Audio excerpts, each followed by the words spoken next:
Since the first car landed in St Lucia 100 years ago, our vehicular landscape has grown from dirt paths to four-lane highways.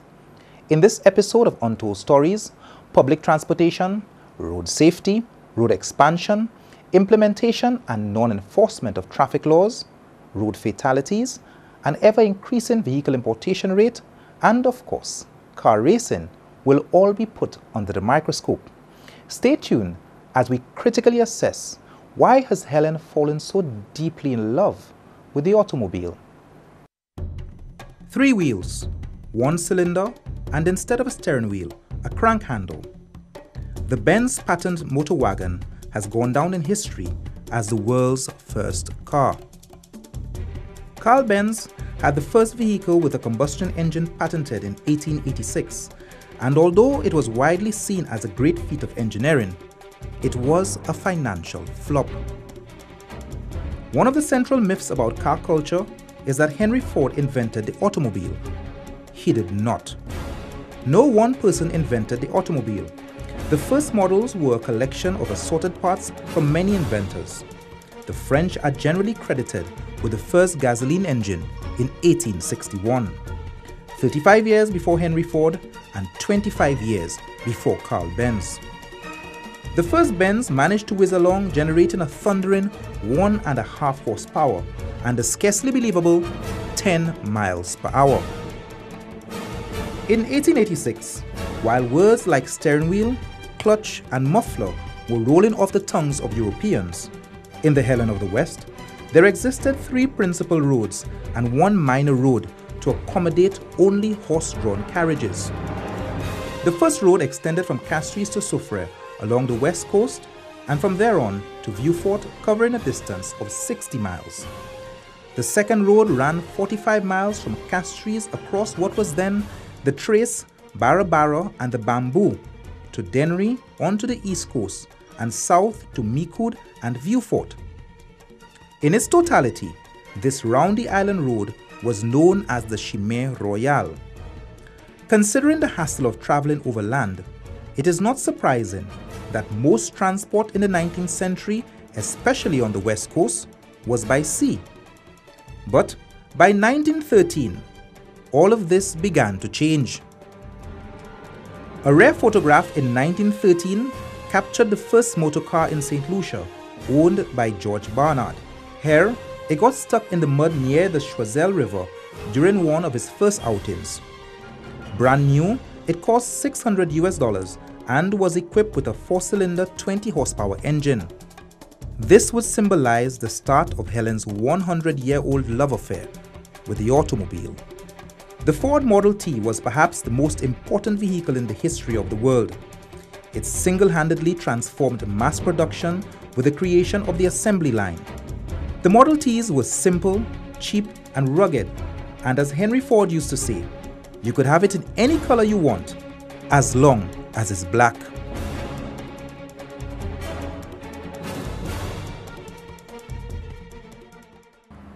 Ford ceased production of the Model T in 1928. By that time, a handful of St. Lucia's elite were enjoying the great St. Lucian outdoors. This would undoubtedly spawn support services in the automotive sector. In 1924, Harold DeVoe started the St. Lucia Motor Company, which dealt with Austin and Dodge cars. There, vehicles were repaired, rented and sold.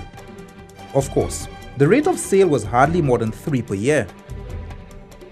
Those were the days when to travel from home to office or any other part of the island, one would have to telephone the company's office for a car, which would be dispatched with one of 3 chauffeurs, who later became household names in the 30s: La Grenade, Boise, and Sion. When we return, a bicycle knocks down a car, and people and animals travel in the same vehicles.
In 1935, the average St. Lucian could not afford a bicycle, much less a car.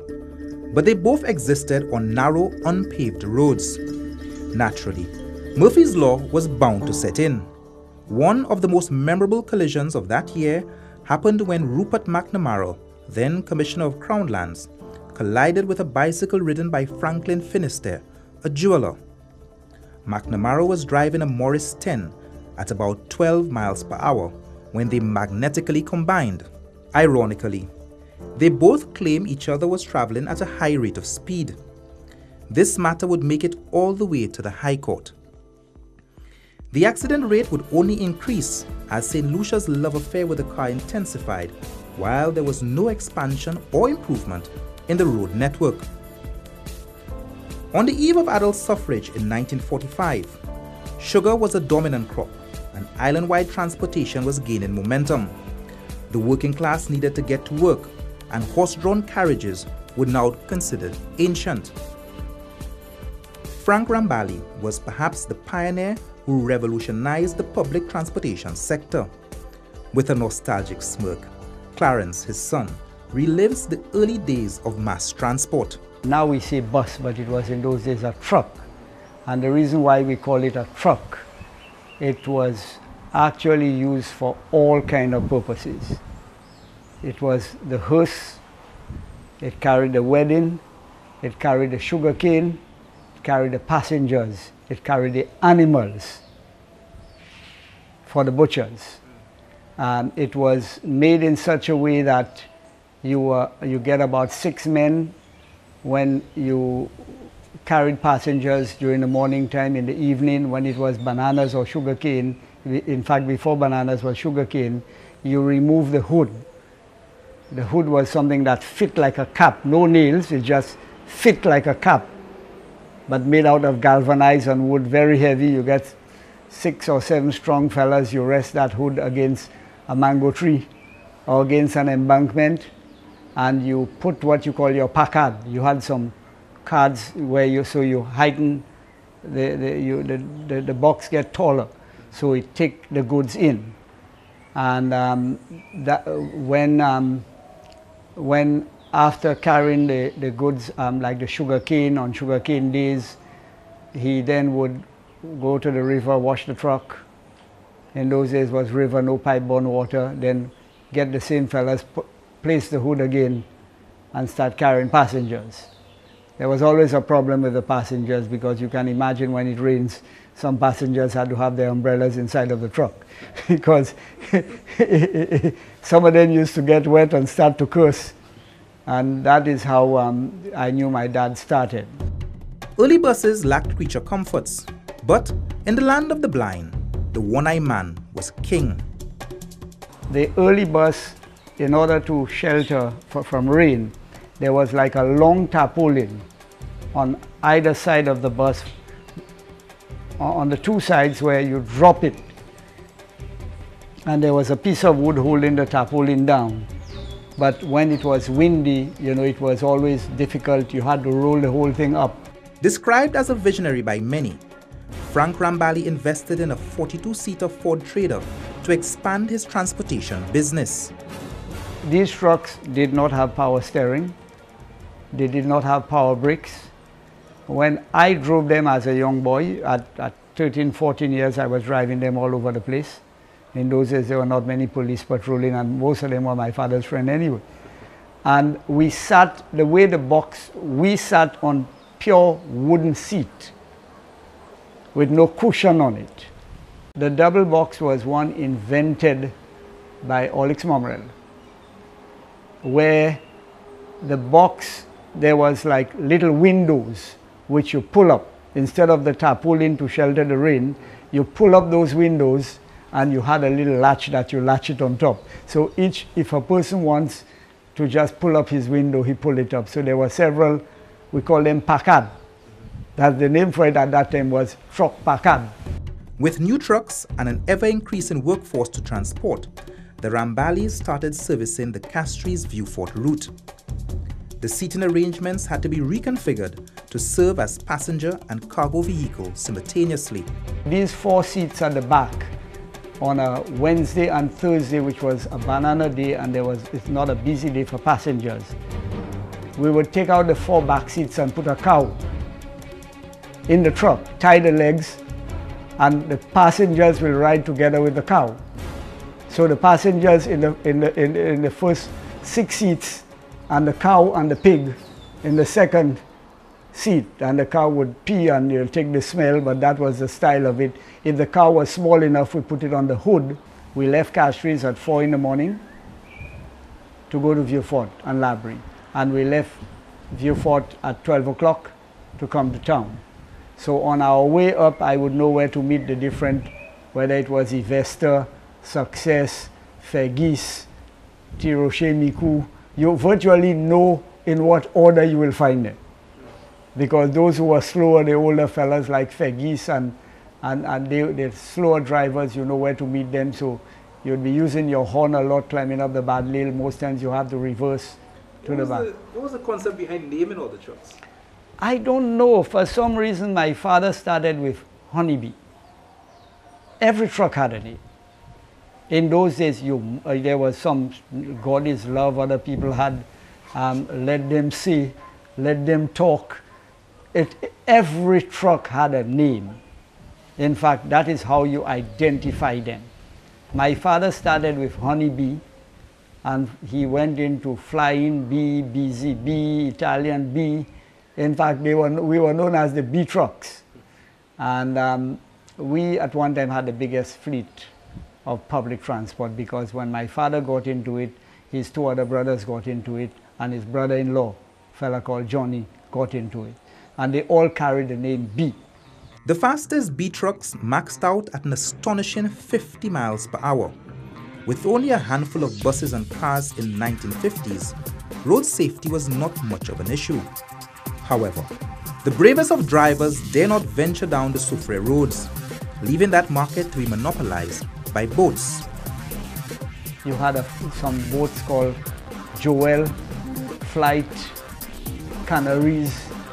These were wooden boats that had sail, and some of them had a little motor in it. So they would come down to town in the morning and they would go back in the evening. There may have been 1 or 2 trucks. The Judas, I understood, had 1 or 2 trucks in Soufrière. But the bulk, when I grew up as a little boy, bulk of people traveled by boat via Soufrière. By 1965, the streets of Castries were home to an array of makes and models, with dealerships springing up almost overnight. Freddie's Garage sold Mercedes and Mazda. St Lucia Modern Funeral Services imported the Australian brand Holden. DeVoe and Roberts dispatched Fiat, while JQ Charles Limited brought us the Morris Mini, the Minor, the 3-ton truck, Woolsey, and the Oxford Saloons. Peter and Company had Vauxhall, leaving Valmont to make do with Volkswagen. Coming up, buses go up in flames, and 1 man faces jail time. Where most people see a window, we see a vision. We see the hours of development and testing, from the precision of craftsmen, quality of components, CNC processing to form immaculate all-glass products, the dedication of people who stand behind a product built to last a lifetime. And who knows, maybe after today, every time you look through one, you'll remember everything that went into it. St. Lou means windows, doors and all-glass products, and customization of modular products to suit your needs. Precision, quality, safety. They're your windows and your world. Call us today at 454-6538. Diesel fuel was not widely used during this era. Gasoline prices were almost frozen at 50 cents a gallon. When I just came from law school, I bought a Ford Falcon from San Miguel, an old lawyer, which was a 6-cylinder. And gas was maybe 75 cents thereabout a gallon. And I was persuaded to sell that car, because that car would take almost $15 to fill the tank. And I was told if I continued that, I would die a pauper, to have to spend $15 to fill up my tank. So I had to sell it. I had no other choice but to sell it. By the late 60s, the transportation sector began expanding. Naturally, other players were also entering the market. A fight for turf would spark a bloody war which would last nearly a decade. My father, for many years, he virtually invented that route. He started the route where you leave Castries at 4 in the morning. When everybody was going the other way, he eventually saw the need for moving Castries people, like the policemen who were working, like there were people doing, like traveling. So he was the only one moving from Castries to Vieux-Fort. He's reached as far as Choiseul, passing through Saltibus, because at that time taking people to St Jude Hospital and then coming back the other way. So he did that for many years uninterrupted. Eventually, Rambally Fevrier, an ex-policeman, started the route. The road was narrow, and both of them started to engage in whoever is in front would pick up passengers and not park to allow the other one to pass. So he blocks it from behind. They started this way until naturally a war started, because this one figured out, look, you're blocking me. The other one said, but you blocked me yesterday, so it's my turn now to block you. So this thing started with fights. My father had his own gang of fellas in his truck, like his footmen, and passengers were on his side. Fevrier had his. They would use one truck to block you while the other moved forward, because there was only one set of people to pick up. And then eventually my father started to complain. Then he started to block Fevrier, and the war started. And my father decided, if the police will not help him, he will stop Fevrier. So he started to place his own roadblocks. The fight started where they would, my father ended up, from what I gathered, fight where Fevrier's truck was burnt, my father's truck was burnt, but naturally my father was the sort of person, his attitude, if he didn't look for trouble, if you hit him one punch without cause, he will not hit you one, he'll hit you 10. That was the nature of the man. Why did your family get out of the transport? My father, this thing took such a toll on the family, because that war lasted almost 8 or 10 years between him and Fevrier. I think it wore both of them out. At one time for fighting, and my father was sentenced to 5 years imprisonment. But on appeal he won, because it looked, one of the witnesses for the Crown eventually said that he was paid to testify against my father. So my father won the appeal. While the Ramballys and Fevriers were in a melee for market share, the market was snatched right under them with these little reliable pickups, commonly referred to as the Tibuics.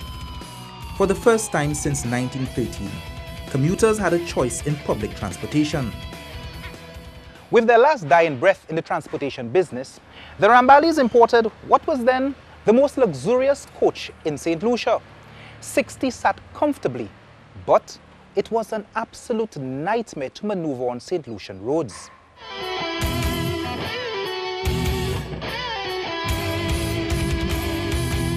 By independence 1979, British cars were being phased out, and the Japanese brands like Toyota, Mitsubishi, Honda and Datsun were quickly infiltrating the market. As revenue from green gold production increased and circulated in the economy, vehicles which were once unattainable dreams for most were now creating a dangerous new challenge for the police.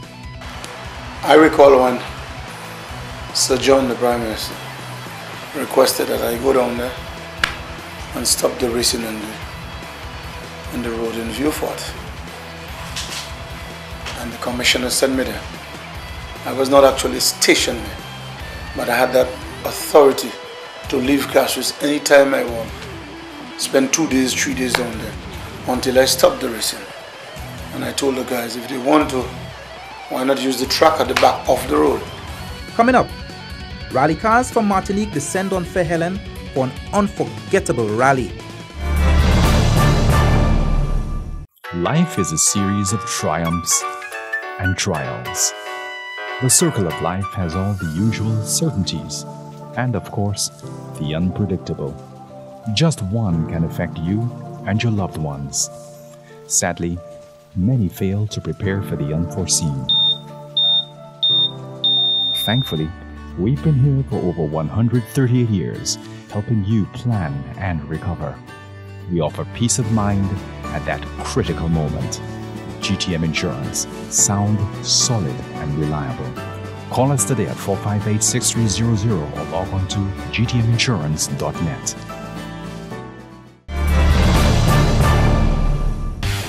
Vivian Molinero was undoubtedly the greatest gearhead in St Lucia. In his heyday, he owned some of the most powerful machines of the 70s and 80s. The cops were powerless to stop his V8 monsters. Around the same time, Skeet Auto Service, agents for Renault, had organized a world-class event along with the St Lucia Tourist Board to give local racers an opportunity to compete with foreign drivers in a controlled environment. The annual St Lucia Aqua Action Grand Prix is organized by the St Lucia Tourist Board in an effort to woo tourists and other visitors to the island. The highlight of the activities for this coming weekend, however, is the Grand Prix racing, first time ever to be staged here in St Lucia. And this afternoon, some 23 vehicles arrived here for the grand event. And St Lucians were, of course, on hand to welcome these co-pilots and pilots who arrived from Martinique to take part in the upcoming Whitsuntide event. And the vehicles, 23 of them, originally it was intended that 40 would have arrived, but because of some difficulty, only 23 got to our St Lucian port this afternoon. The vehicles were taken off the barge and then driven to the driven to Pigeon Point, that should be the venue for the grand event. As you can see, the vehicles there on display, and several St Lucians turned out, several sports enthusiasts turned out for the big event.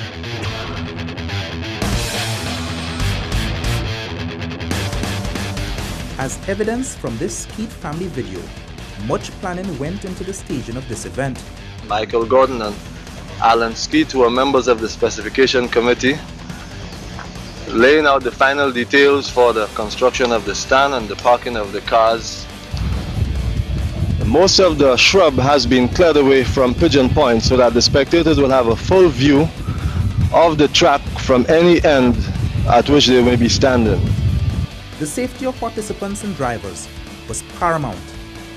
Mr. Perrott is in charge of the security of the track. It is his responsibility to see that the track conforms to the international racing regulations.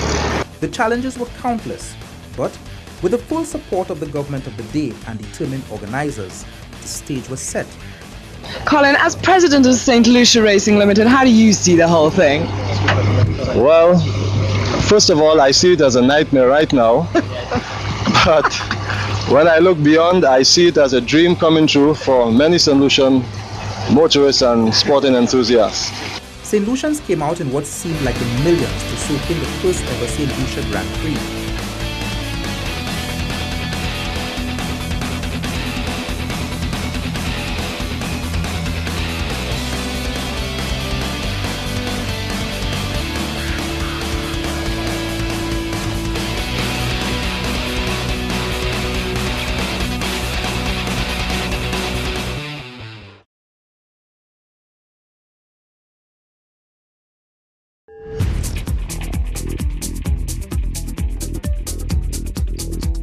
In 1986, St Lucian roads had claimed a record 30 lives.